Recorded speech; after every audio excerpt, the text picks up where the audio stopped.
गरुड़ पुराण में बताया गया है कि मनुष्य की मृत्यु के बाद जब उसकी आत्मा यमलोक को जाती है तब चित्रगुप्त नाम की यम प्रतिनिधि के पास जाकर पहुंचती है। ये प्रतिनिधि उस आत्मा के पूरे जीवन में किए गए अच्छे बुरे कर्मों के बारे में दिखाते हैं। अगर उस आत्मा ने अपने जीवन में अच्छे कार्य किए हैं और वहाँ सदा आनंदित और तृप्ति रहा है तो उसे स्वर्ग में जाने की अनुमति दी जाती है। और जिस आत्मा ने अपने पूरे जीवन में दुष्ट भाव से कार्य किए हैं और जो आत्मा पूरे जीवन आलसी रही है उसे नर्क में भेजा जाता है। आज के आधुनिक साइंस ने भी कुछ रिसर्च किया है। उसमें डॉक्टर बी बेंस ने सूक्ष्मदर्शी की सहायता से हमारे मनुष्य की दिमाग में ग्रे मैटर को ढूंढ निकाला है।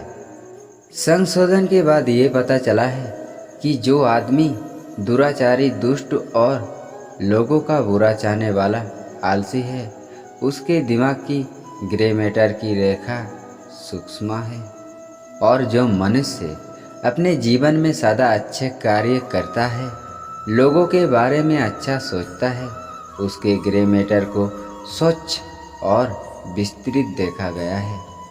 और जो लोग मांसाहार करते हैं उसके ग्रे मैटर की रेखाएं जले हुए बाल की तरह दिखाई देती है। क्या हिंदू पुनर्जन्म में विश्वास रखते हैं? दुनिया में कई मान्यताएं हैं जिन पर वैज्ञानिक विश्वास नहीं करते, क्योंकि वैज्ञानिक अपने तथ्य और शब्दों पर विश्वास करता है।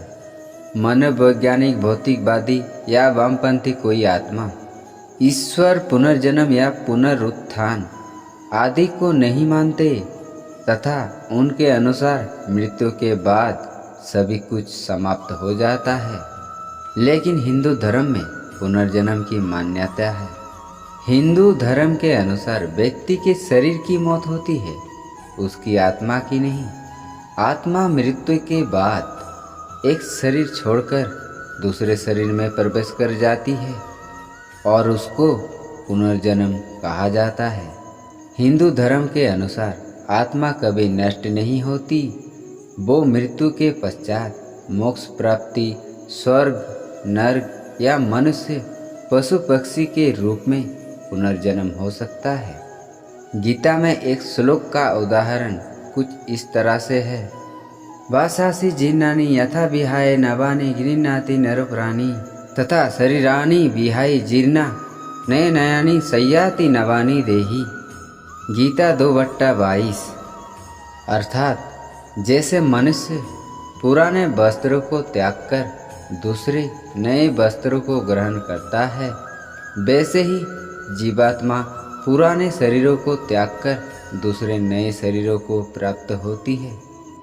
यहूदी, ईसाईयत, इस्लाम पुनर्जन्म के सिद्धांत को नहीं मानते हैं।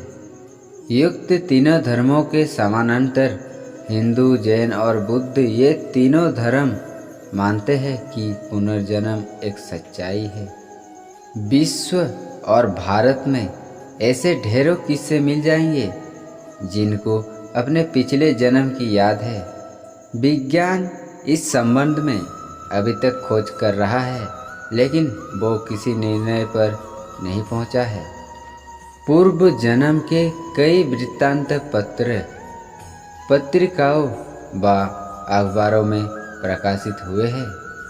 इस विषय पर कई किताबें लिखी जा चुकी है और बहुत सी फिल्में भी बनी है। प्रसिद्ध दार्शनिक सुकरात, प्लेटो और पाइथागोरस भी पुनर्जन्म पर विश्वास करते थे।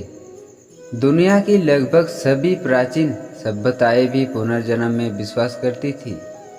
पुनर्जन्म के संबंध में विभिन्न धर्मों का इसके विषय में निम्न प्रकार की मान्यताएं हैं। सिख धर्म में भी हिंदुओं जैसा ही विश्वास है।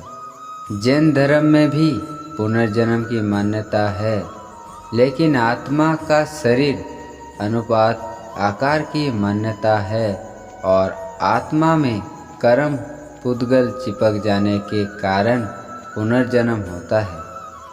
परंतु यहाँ ये समस्या उत्पन्न हो जाती है कि शरीरानुपति आत्मा का चींटी से हाथी या हाथी से चींटी का पुनर्जन्म कैसे होगा।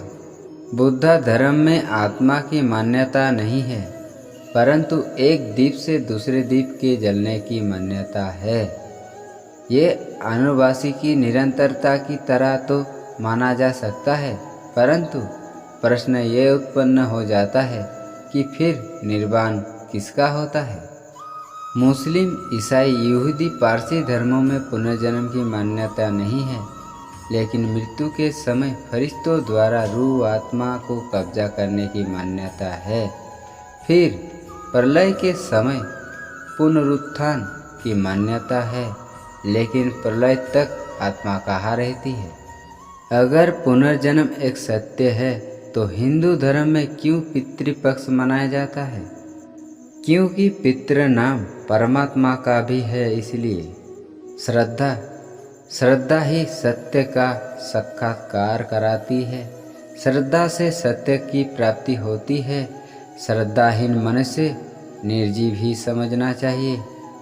हमारी श्रद्धा का उदय होता है किसी महत्वपूर्ण व्यक्तित्व से। जब हम किसी में विशेष गुण या शक्ति का दर्शन करते हैं तो उसके प्रति श्रद्धा हो जाती है। श्रद्धा का आधार व्यक्तित्व के गुण कर्म ही होते हैं। श्रद्धा के बिना सभी कार्य निष्फल होते हैं। श्रद्धा से आत्माग्नि प्रदीप्त होती है। श्रद्धा के बिना कुछ भी तो प्राप्त नहीं होता। आओ हम श्रद्धा से श्रद्धा मनाएं। वैसे तो हिंदू धर्म विश्व के कुछ सबसे पुराने धर्मों में से एक है और अपनी अनेक विशेषताओं के कारण ये विश्व में विख्यात है। पुनर्जन्म भी हिंदू धर्म का एक अभिन्न अंग है। इसके अनुसार जब किसी मनुष्य की मृत्यु हो जाती है तो उसके कर्मों के अनुसार या तो आत्मा को मोक्ष की प्राप्ति हो जाती है और वो परमात्मा में लीन हो जाती है, और अगर कोई अधर्मी होता है अर्थात उसके कर्म अच्छे नहीं होते हैं तो क्योंकि आत्मा अजर अमर होती है, इसलिए ये अपने कर्मों के अनुसार किसी और योनि में अर्थात पशु पक्षी कीड़े मकोड़े के रूप में जन्म लेती है और ये सिलसिला 84 लाख योनि तक चलता रहता है और उसके बाद फिर से मनुष्य के रूप में जन्म लेती है और स्तरीय कर्म करके अंततः मोक्ष प्राप्ति का प्रयास करती है। यही पुनर्जन्म कहलाता है। मित्रों, आशा करता हूँ इस उत्तर से संतुष्ट होंगे। अगर वीडियो अच्छी लगी हो तो वीडियो को लाइक और चैनल पर नया हो तो चैनल को सब्सक्राइब कर दें।